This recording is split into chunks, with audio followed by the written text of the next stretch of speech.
So if you can't start by turning this to on, you're drawing all batteries together, and you can start. Does that mean that you're also, if you're using house stuff with that you'll draw from the start to use? Correct. You'll bring both banks down. So that's, forget you've seen that until you need to use it, sort of thing.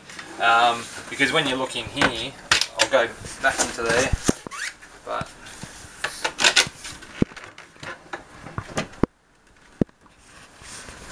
all the batteries. Now, is that an excessive amount of batteries? No. No. That's pretty standard.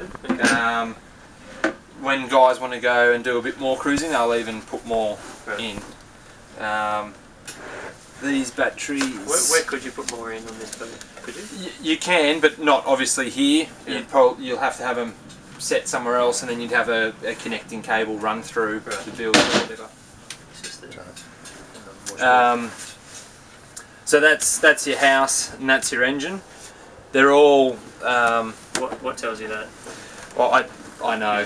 Yeah. So cranking battery, and then these aren't the original batteries for the boat, so they should be okay. So these are AGMs.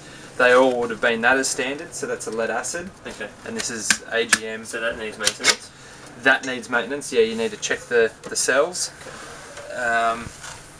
And that in under there, there's a black box which is like a splitting diode.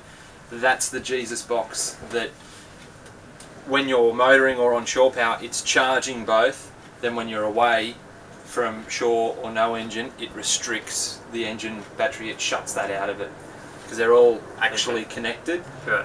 But it's like a VSR sort of thing, a voltage sensitive relay, so it will just restrict the use on the engine.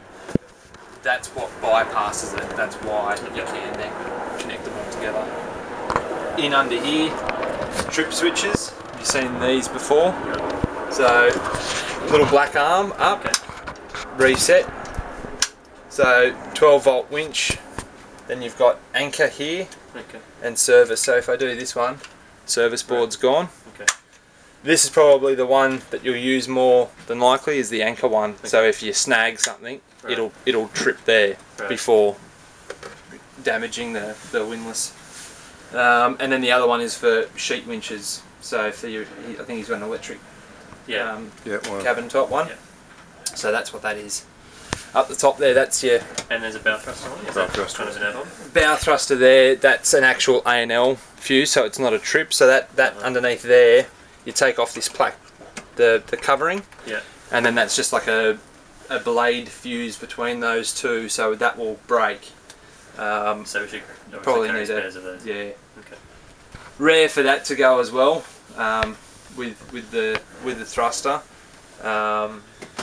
because the thruster should restrict itself. Like if it's overheating or anything like that, it will shut down. Right. So it shouldn't get to